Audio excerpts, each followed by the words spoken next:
Hi. All right. The next speaker is Yuheng Bu. He received the BS degree in electrical engineering from Tsinghua University, Beijing, China in 2014, and the PhD degree in electrical and computer engineering from the University of Illinois at Urbana-Champaign in 2019. Since 2019, he has been a postdoctoral research associate with the Institute for Data Systems and Society at MIT.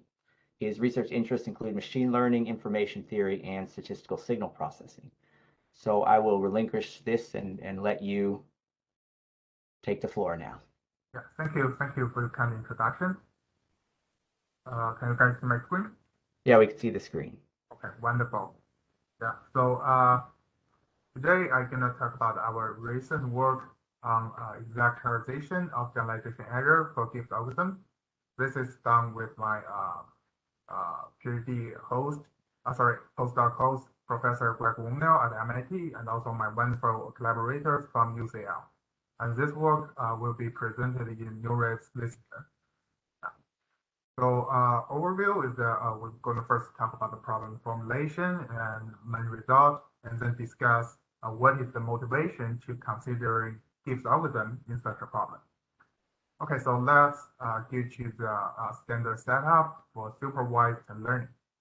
So suppose we are given a training data set S contains n samples, where each Z may contain both X and Y feature and label. We assume that they are generated from a distribution PS, and all the ZIs may not be they can be dependent in some sense. Yeah, we assume that the parameters or the weight of learning model can be denoted using this W, and there exists a non-negative loss function to train with. So in general, we have an algorithm, and we measure the performance of W using empirical risk by minimizing this training loss, which is just the empirical average of all the loss function evaluated on the training data. But our ultimate goal is to minimize this population risk, aka test loss, which is the loss function evaluated with respect to the data generating distribution. Yeah, so in this information theoretical framework, we model each learning algorithm as the randomized mapping PW given S. So it can be viewed as a channel. And the expected generalization error of a learning algorithm is given in this formula. Basically, it's the difference between the population risk and the empirical risk taking expectation over the truancy distribution PS and PW given S, where PS is the data distribution, PW given S is the learning algorithm. Yeah, so generalization error is a fundamental quantity studied in supervised learning.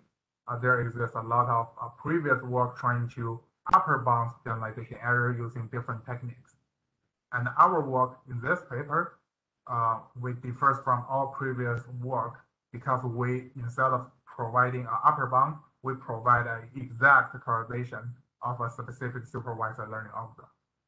Yeah, and here we focus on the generalization error of the so-called Gibbs algorithm or Gibbs distribution, which is given by this formula. So in this formula, we can see, okay, it's e to the power of minus alpha empirical risk. This alpha is the inverse temperature. Basically, we want the posterior to have a larger probability to choose the W with a smaller empirical risk. And this pi W stands for the any prior knowledge of W, and this V is nothing but a normalizer. We can see here, if we set alpha equal to 0, then we are not using the training data at all. We do not care the performance evaluated using empirical risk, and we just select the W using pi. Okay, so before we present our main result, we also want to introduce a few notions of information measure. So the first one is just the KL divergence, and it's a symmetrized version, which is also called Jeffreys divergence in some scenario. It's just the summation of dpq and dqp. The mutual information is the KL divergence between the joint distribution and the product of the marginal distribution. In this paper by Verdú, they also define the Lawton information. which we just swap the row of the joint distribution and the product of the marginal distribution. Using these two notions, we can define the symmetric KL information, which is nothing but the sum of mutual information and latent information. Now we are ready to present our main result. Yeah, the main result is an exact characterization of the generalization error for Gibbs algorithm. Basically, we show that for all Gibbs algorithms, the expected generalization error equal to symmetric KL information between W and S or alpha. So this is the main result of this work. It highlights the fundamental role of symmetric KL information in learning theory, since it's directly related to generalization error, not a bound, it's an equation. Okay, so one question people may ask is that, why should we care about this Gibbs algorithm? Maybe you design the learning algorithm in a very specific way so that you can have this good result. So our response is that it is not the case. Actually, we have very strong motivations to show that this Gibbs algorithm is very important in practice. So the first motivation for studying Gibbs algorithm is that Gibbs algorithm can be viewed as a randomized ERM algorithm. So by letting alpha go to infinity, the power distribution pi becomes negligible, and the Gibbs algorithm will convert to the standard ERM algorithm. So by studying Gibbs algorithm, we can use the result to further get what is happening for ERM. So the second motivation is that Gibbs algorithm is related to SGLD algorithm. SGLD, stochastic gradient long-driven dynamics, can be viewed as a noisy version of the standard SGD. Basically, just a gradient update plus Gaussian noise.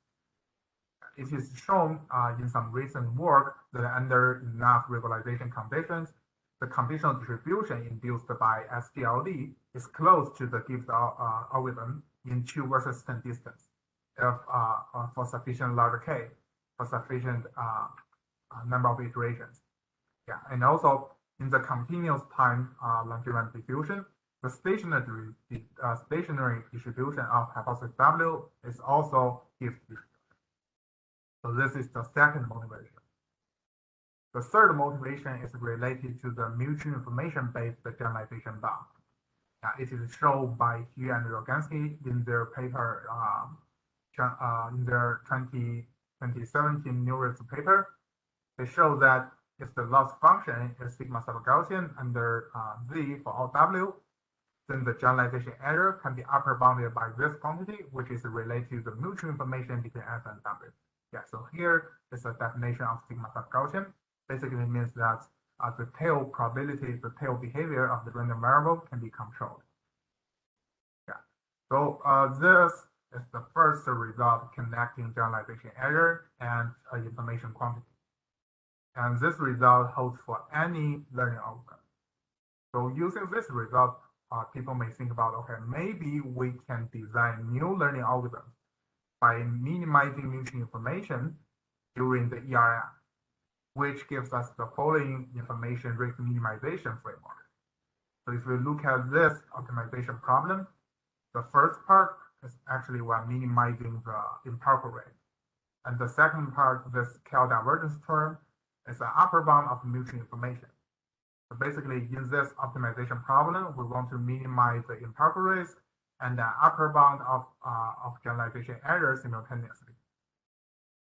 By doing this, we hope that this learning algorithm will give us a W that achieve a small population risk. And the interesting thing is that the solution of this optimization problem is again the Gibbs algorithm.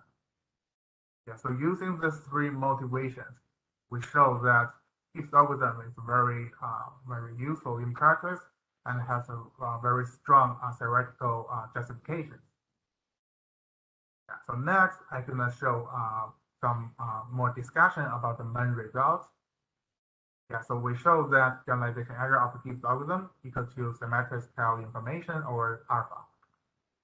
So we know that in this result, the only assumption we made here is that the loss function is non-negative, and this result even holds for non-IID samples. So by characterizing the generalization error using symmetrized KL information, one property we can learn directly is that the generalization error is always non-negative, since the symmetrized KL information is always non-negative. More interestingly, we can show that this Gibbs algorithm, for fixed Gibbs algorithm, this generalization error is actually a concave function in terms of PS. This is coming by the concavity of the symmetrized KL information. So one result we can obtain using this concavity is that it could explain why training a model by mixing multiple data sets from different domains may not be a good idea. Suppose that the data generating distribution is domain dependent, meaning that there exists a random variable d so that we have this Markov chain d, s, and w. Then the marginal distribution ps, which is just the average version of ps given d, can be viewed as the mixture of the data generating distribution across all domains. So using the concavity and the Jensen's inequality with respect to the generalization error, we can show that the generalization error achieved using PS is always larger than the generalization error achieved using each PS given D, and then we take into factorization. So this means that the generalization error with mixed distribution is always larger than the average generalization error for each domain. This suggests that we may need to build a domain-specific model to achieve better performance. Next, I will go over a very simple mean estimation example to provide more insight about this symmetric KL information. Here, suppose that our goal is to learn the mean vector of a random variable using NIAD sample. We'll assume that the covariance matrix of this Z satisfies this structure, but the sigma Z is unknown. Which we learn this mean by minimizing the mean square loss, and we adopt this Gaussian prior in the Gibbs algorithm and set alpha to n over 2 sigma squared.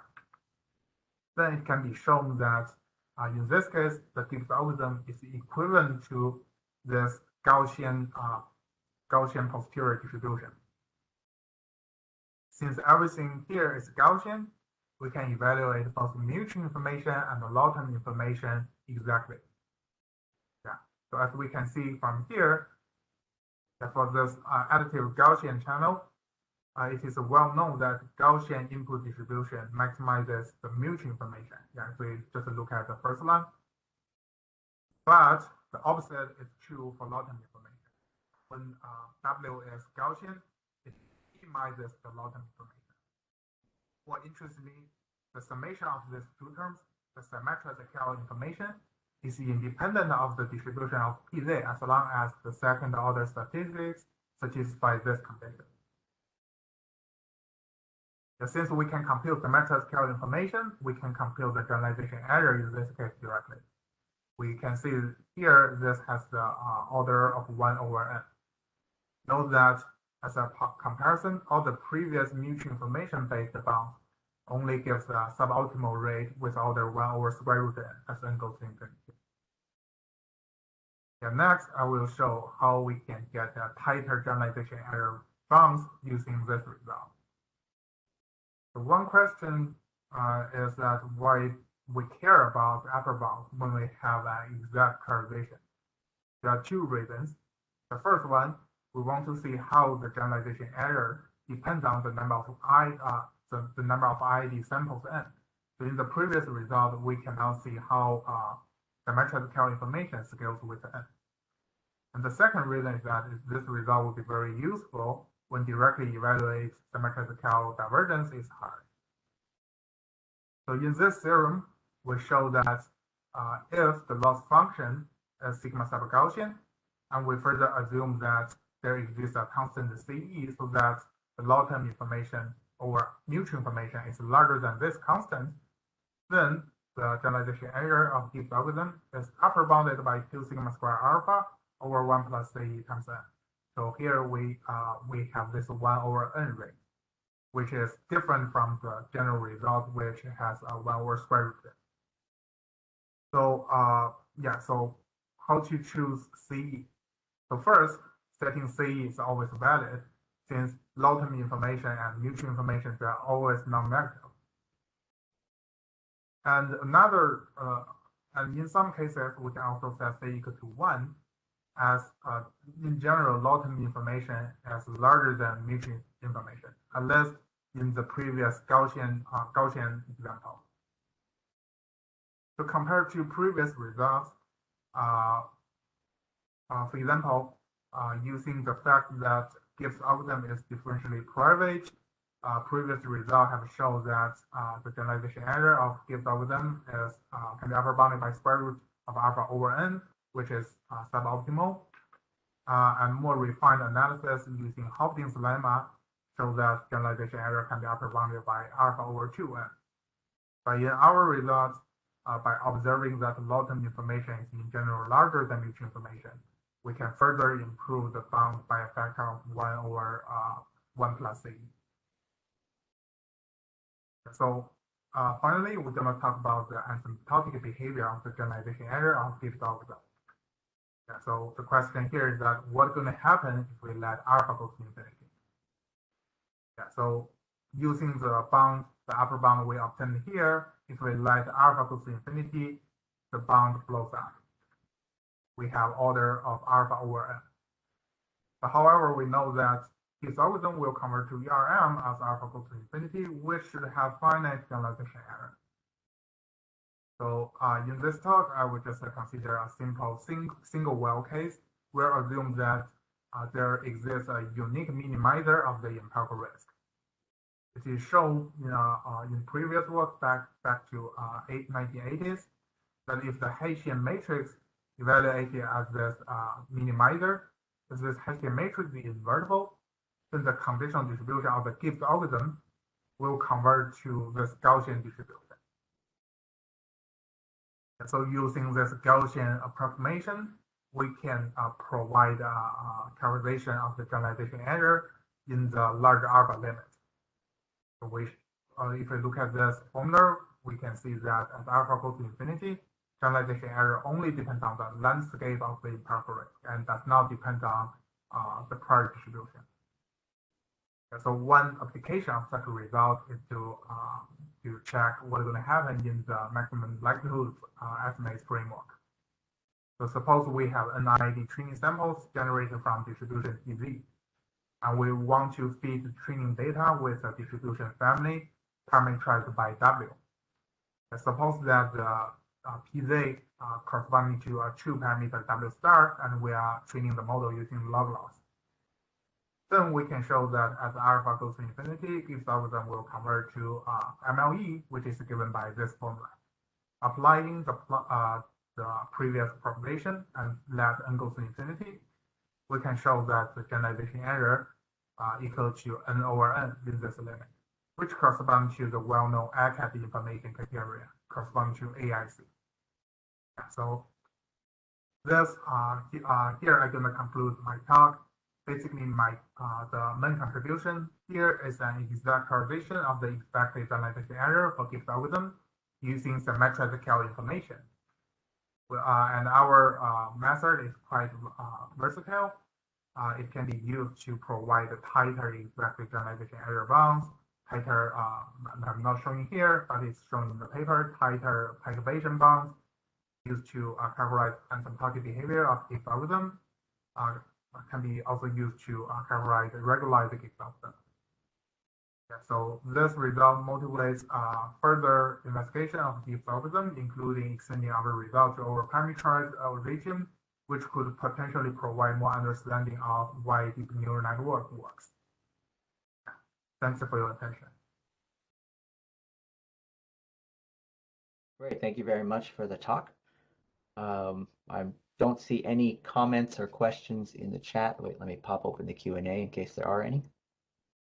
I don't see any yet. I guess, could I ask? No problem. So for this what would be the main takeaway, say, for a machine learning practitioner from this work, someone who maybe isn't as deep into the theory? what would you say is the most important piece of? Yeah, so the most important piece should be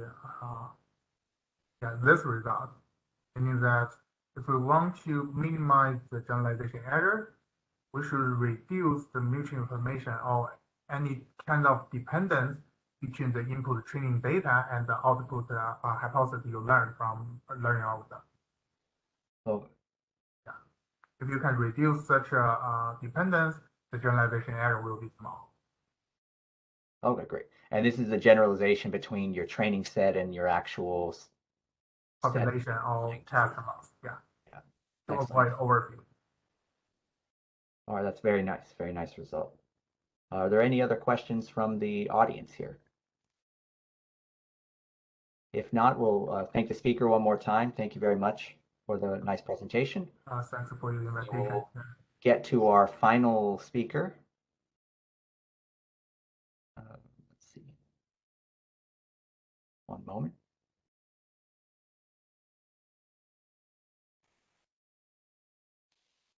We got some MATLAB here. Okay.